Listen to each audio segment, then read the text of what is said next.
Hi, Steve from Brownells, and I'm back again to bring you another gun from the vault. Today we're looking at the Smith Wesson 16-4 32 Magnum. 32 Magnum built on a K-frame, and it was produced way back when, starting in 1989 and discontinued in 1992. 3 years production. Why? Lack of interest, to be honest with you. It was not really popular at the time. It's a great cartridge, a great gun, but shooters just weren't interested way back then. Now that it's out of production, they're very interested in them, and they command some pretty high prices. But let's look at the basic gun. First of all, you probably noticed it's a full underlug gun.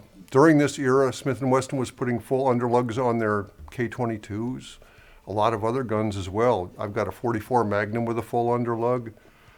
Even the Model 14, the Target 38 Special, full underlug for just a little while.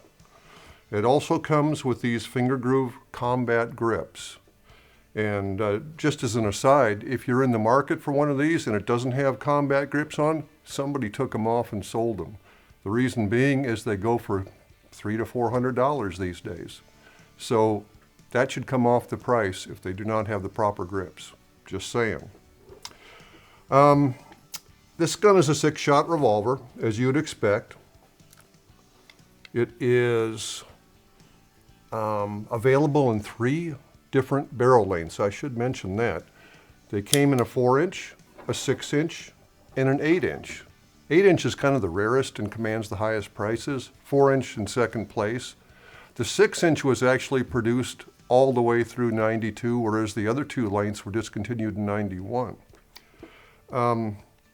If you've ever shot one of these, you'd understand why people actually like them once they get hold of them.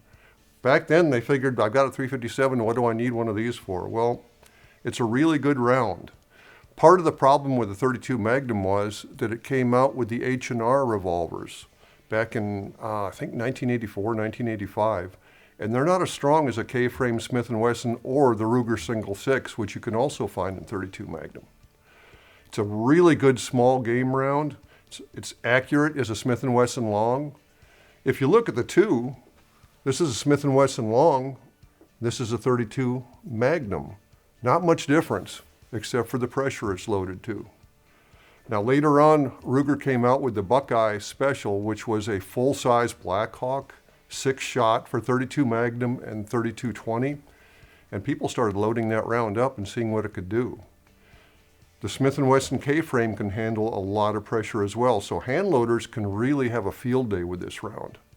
That's why it's gotten so popular, and shooting examples cost more than, you pay more for one now than you would have back then when they were new, adjusted for inflation. It's a great gun. I'm glad I've got one. And if you do get a deal on one, I suggest you do the same. If you have any experience with the 32 Magnum Smith or the Ruger, or even the H&R, tell me what you're thinking. I'd like to hear from you in the comments. In the meantime, thanks for watching. We'll see you again when we bring you another gun from the vault.